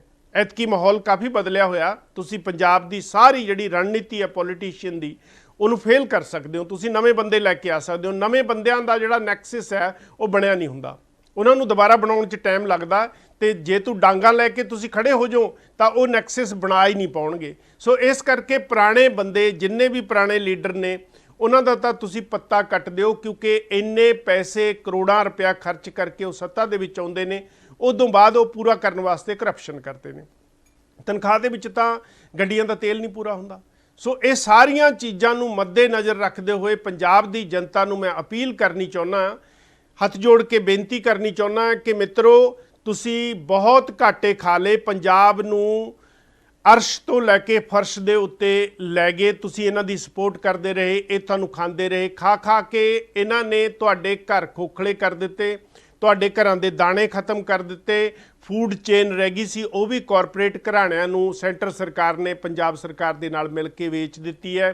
ਤੁਸੀਂ ਅੱਜ ਸੜਕਾਂ 'ਤੇ ਹੋ, ਇਦੋਂ ਬਾਅਦ ਤੁਸੀਂ ਕਿੱਥੇ ਜਾਣਾ, ਦਿਹਾੜੀਦਾਰ ਬਣਨਾ ਇਹਨਾਂ ਦੇ, ਨਹੀਂ ਬਣਨਾ, ਇਹ ਸਾਰਾ ਕੁਝ ਤੁਹਾਡੇ ਹੱਥ 'ਚ ਹੈ। ਤੁਸੀਂ ਇੱਕ ਕੰਮ ਜ਼ਰੂਰ ਕਰ ਦਿਓ ਕਿ ਜਿੰਨੇ ਵੀ ਪੁਰਾਣੇ ਨੇਤਾ ਨੇ ਇਹਨਾਂ ਨੂੰ ਸਾਰਿਆਂ ਨੂੰ ਲਾਂਭੇ ਕਰ ਦਿਓ। ਇੱਕ ਨਵੀਂ ਲੀਡਰਸ਼ਿਪ ਪੰਜਾਬ ਦੀ ਚੁਣ ਕੇ ਲੈ ਕੇ ਆਓ, ਤੇ ਜਿਹੜੀ ਇਮਾਨਦਾਰ ਹੋਵੇ, ਪੰਜਾਬ ਲਈ ਵਾਕਈ ਹਾਰਡ ਵਰਕ ਕਰੇ, ਕੇਂਦਰ ਨਾਲ ਵੀ ਲੜੇ, ਤੇ ਪੰਜਾਬ ਦੇ ਲੋਕਾਂ ਦੇ ਵਿੱਚ ਜਿਹੜੀ ਕਰਪਸ਼ਨ ਤੋਂ ਭੇਟਾ ਜਾਂਦੀ ਹੈ ਆਮ ਲੋਕਾਂ ਨੂੰ, ਉਹਨਾਂ ਨੂੰ ਵੀ ਖਤਮ ਕਰੇ। ਤੇ ਇਹ ਤਾਂ ਹੀ ਹੋ ਸਕਦਾ ਹੈ ਜਿਹੜੀ ਪੁਰਾਣੀ ਚੇਨ ਹੈ ਲੀਡਰਾਂ ਦੀ ਉਹ ਜੇ ਟੁੱਟੇ। ਤੇ ਉਮੀਦ ਕਰਦੇ ਹਾਂ ਕਿ ਐਤਕੀ ਜਿਹੜਾ ਪੰਜਾਬ ਹੈ ਉਹ ਥੋੜ੍ਹਾ ਜਿਹਾ ਹੋਸ਼ 'ਚ ਆ ਕੇ ਇਲੈਕਸ਼ਨ ਦੇ ਵਿੱਚ ਵੋਟਿੰਗ ਕਰੂਗਾ, ਸਹੀ ਬੰਦਿਆਂ ਨੂੰ ਵੋਟਿੰਗ ਕਰੂਗਾ, ਤਾਂ ਕਿ ਪੰਜਾਬ ਦੇ ਇਹ ਹਾਲਾਤ ਜਿਹੜੇ ਆ ਥੋੜ੍ਹੇ ਸੁਧਰਨ। ਮੈਂ ਇਕੱਲਾ ਚਿੰਤਿਤ ਨਹੀਂ, ਸਾਰੇ ਜਿੰਨੇ NRI ਨੇ ਪੰਜਾਬ ਬਾਰੇ ਬਹੁਤ ਵੱਡੀ ਚਿੰਤਾ ਰੱਖਦੇ ਹੈ। ਬਾਕੀ ਤੁਸੀਂ ਚਲਾਉਣਾ, ਤੁਸੀਂ ਪੰਜਾਬ 'ਚ ਰਹਿਣਾ, ਅਸੀਂ ਤਾਂ ਸਿਰਫ ਬੋਲ ਹੀ ਸਕਦੇ ਹਾਂ, ਤੁਹਾਡੇ ਨਾਲ ਗੱਲਾਂ ਹੀ ਕਰ ਸਕਦੇ ਹਾਂ। ਜੇ ਤੁਸੀਂ ਮੰਨਣੀਆਂ ਹੋਈਆਂ ਮੰਨ ਲਿਓ, ਜੇ ਨਹੀਂ ਮੰਨਣੀਆਂ ਹੋਈਆਂ ਤਾਂ ਇਹਨਾਂ ਨੂੰ ਇਗਨੋਰ ਕਰ ਸਕਦੇ ਹੋ। ਘਾਟਾ ਵੀ ਤੁਹਾਨੂੰ ਹੋਣਾ, ਫਾਇਦਾ ਵੀ ਤੁਹਾਨੂੰ ਹੋਣਾ। ਅਸੀਂ ਤਾਂ ਜੇ ਪੰਜਾਬ ਆਵਾਂਗੇ ਤੁਹਾਨੂੰ ਕੁਝ ਦੇਣ ਆਵਾਂਗੇ, ਤੁਹਾਡੇ ਤੋਂ ਕੁਝ ਲੈਣ ਨਹੀਂ ਆਵਾਂਗੇ। ਇੰਨੀਆਂ ਗੱਲਾਂ ਕਹਿੰਦੇ ਹੋਏ ਅੱਜ ਦੇ ਪ੍ਰੋਗਰਾਮ 'ਚ ਕੋਈ ਗਲਤੀ ਹੋ ਗਈ ਹੋਵੇ ਤਾਂ ਮਾਫ ਕਰਨਾ, ਤੇ ਅੱਗੇ ਤੋਂ ਫਿਰ ਅਗਲੇ ਮੰਗਲਵਾਰ ਨੂੰ ਬਹੁਤ ਵਧੀਆ ਪ੍ਰੋਗਰਾਮ ਲੈ ਕੇ ਤੁਹਾਡੇ ਰੂਬਰੂ ਹੋਣ ਦੀ ਕੋਸ਼ਿਸ਼ ਕਰਾਂਗੇ। ਉਦੋਂ ਤੱਕ ਤੁਸੀਂ ਆਪਣਾ ਖਿਆਲ ਰੱਖਿਓ। ਬਹੁਤ ਸਾਰੇ ਸਰੋਤੇ ਜਿਹੜੇ ਹੈ ਹਮੇਸ਼ਾ ਸਾਨੂੰ ਇੰਨੇ ਸੋਹਣੇ ਸੋਹਣੇ ਕਮੈਂਟ ਭੇਜਦੇ ਹੈ। ਸਾਡੇ MBE ਮੱਸਾ ਸਿੰਘ ਨਾਂਦਰਾ ਸਾਹਿਬ ਲੰਡਨ ਤੋਂ, ਤੇ ਸਾਡੇ ਵੀਰ ਜੀ ਚੀਜ਼ਿਕ ਤੋਂ ਵਿਰਕ ਸਾਹਿਬ ਸਾਡੇ ਭੈਣ ਜੀ ਉਹਨੇ, ਤੇ ਸਾਡੇ ਹੋਰ ਸ਼ਰਮਾ ਜੀ ਉਹਨੇ ਵੁਲਵਰਹੈਂਪਟਨ ਤੋਂ। ਇਹ ਬਹੁਤ ਸਾਰੇ ਲੋਕ ਨੇ ਜਿਹੜੇ ਹਮੇਸ਼ਾ ਸਾਨੂੰ ਟੈਲੀਫੋਨ ਕਰਕੇ, ਸਾਨੂੰ ਮੈਸੇਜ ਕਰਕੇ ਬਹੁਤ ਅੱਛੀਆਂ ਗੱਲਾਂ ਸਾਡੇ ਨਾਲ ਸ਼ੇਅਰ ਕਰਦੇ ਨੇ। ਇਹ ਵੀ ਦੱਸਦੇ ਨੇ ਕਿ ਅਗਲੇ ਪ੍ਰੋਗਰਾਮਾਂ 'ਚ ਤੁਸੀਂ ਕੀ ਲੈ ਕੇ ਆਇਓ।